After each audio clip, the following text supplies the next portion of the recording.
नमस्कार मेरे श्रोतागण।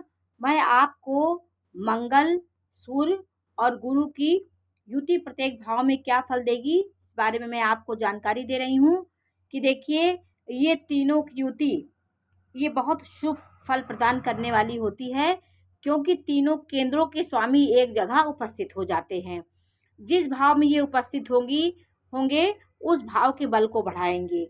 सूर्य, मंगल, गुरु ये आपके प्रथम भाव में, दसम भाव में, आपके तृतीय भाव में ये इनकी युति क्या फल देगी।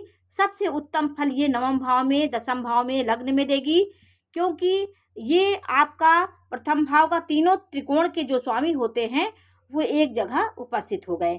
क्योंकि यहाँ एक राशि आई, ये प्रथम भाव हुआ, एक ये 5 और 9, 1 5 9 के स्वामी का, जैसे ये प्रथम भाव हुआ, ये आपका पंचम भाव हुआ और ये नवम भाव हुआ। इसको तीनों के स्वामी देखिए, पहले का स्वामी मंगल हो गया और पांचवें का स्वामी सूर्य हो गया और नवम का स्वामी धनु राशि हुई तो गुरु हो गया। इनकी उपस्थिति आपको एक प्रतिष्ठित और एक समाज में आपको नाम कमाने वाला व्यक्ति बना सकती है। तो ये दोनों ग्रह केंद्रों के मालिक होते हैं। आपको जीवन में ये ऊंचाई तक पहुंचाने वाला योग होता है। त्रिकोण के स्वामियों का एक साथ हो जाना ये अपने आप में एक शुभ फल प्रदान करने वाला योग होता है। 10वें और 11वें भाव में हो तो आप प्रतिष्ठित और बहुत बड़े परिवार खानदान में आपका जन्म होता है। आप कुलीन वर्ग के अंतर्गत आते हैं और प्रतिष्ठित और समाज में आपका लीडरशिप करने वाले व्यक्ति होते हैं। नेतृत्व करने वाली क्षमता आपके अंदर होती है। 10वें भाव में ये अति उत्तम योग बनाता है। 11वें भाव में भी आपको ये बहुत लाभ दिलाने वाला और भाग्योन्नति आपकी बहुत जल्दी होती है। 23 साल की उम्र में आपकी भाग्योन्नति निश्चित हो जाती है और आपका भाग्य साथ देगा, पुरुषार्थ साथ देगा और आपका भाग्य, आपकी संतान अच्छी होगी और आपका सब चीज़ का आपको सहयोग मिलेगा। भाग का, परिवार का और स्वयं का आपका व्यक्तित्व बहुत उच्च होगा। और यह योग यदि पहले भाव में, चतुर्थ भाव में, पहले भाव में, चतुर्थ भाव में, सप्तम भाव में, अष्टम भाव में और 12वें भाव में यहाँ पे ये हुए तो आप मंगली या लड़की मंगली और लड़का मंगला होता है।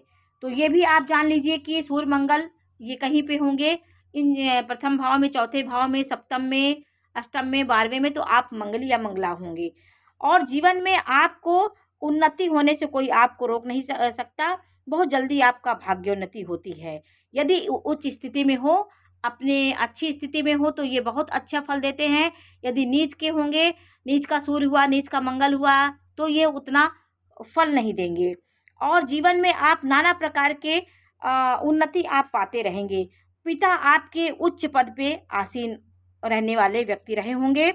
आपके पिता के कर्मों को आप आगे बढ़ाने वाले व्यक्ति होंगे। जैसे जैसे आपका यश प्रसिद्धि बढ़ेगी, वैसे वैसे आपके परिवार में और आपके पिता का भी मान सम्मान बढ़ता रहेगा। आप अपने पिता के कर्मों को आगे बढ़ाने वाले व्यक्ति होंगे। आप भौतिकता, आध्यात्मिकता दोनों में सामंजस्य बैठाने वाले व्यक्ति होंगे। आप जिस हिसाब को नेतृत्व करेंगे उस हिसाब से आप गुरु और सूर्य अध्यात्म से आपको जोड़ेंगे और भौतिक जीवन में और अध्यात्म जीवन में दोनों में आप सामंजस्य बैठाने वाले व्यक्ति होंगे। आसक्ति आप में किसी चीज़ की नहीं होगी। आप एक नियंत्रण करने वाले व्यक्ति होंगे। आपके जीवन में पुत्र संतान बहुत प्रतापी होगी। आपके जो बाल बच्चे होंगे, संतति आपकी प्रतिभावान होगी। सेनापति, राजा एक साथ होने से आप थोड़ा सा अहंकारी और स्वाभिमानी व्यक्ति भी होंगे।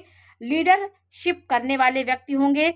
अग्नि तत्व राशियां एक साथ मिलने से आपको ये बहुत ऊंचे उठाने वाली और आप समाज को उत्प्रेरणा का काम करने वाले व्यक्ति होंगे।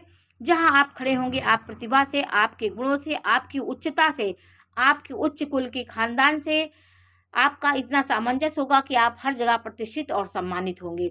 तो सूर्य और गुरु आपको प्रशासनिक अधिकारी भी बनाता है। ये कहीं पे दसम भाव में हो तो आप जिस विभाग में होंगे वहाँ बहुत ऊंचाई से आपका नाम होगा और वहाँ पे आप पद प्रतिष्ठा प्राप्त करने वाले, सरकार से जुड़ के काम करने वाले होंगे। आपका दसम भाव में इसकी युति होगी तो आप सरकारी नौकरी आपको सरकार से ही टच होके कोई काम आपका होगा। तो आज मैंने आपको मंगल सूर्य तीनों त्रिकोणों की युति यदि किसी भाव में हो तो क्या फल देगी, इस बारे में मैंने आपको जानकारी दी कि किस भाव में होकर के यदि आपका चौथे में हुआ तो थोड़ा सा पारिवारिक माहौल आपका अच्छा नहीं होगा।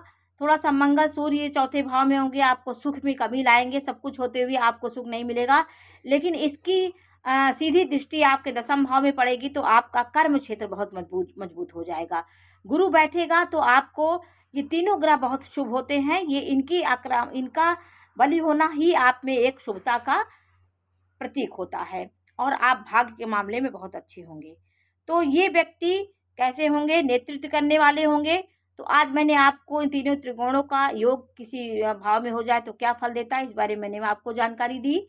ये जानकारी आपको कैसी लगी हमें अवश्य बताइए और मेरे चैनल को लाइक करिए, सब्सक्राइब करिए। ग्रहों की युति समझेंगे आप, एक एक युति को समझेंगे तो आपको हर चीज़ समझ में आएगी।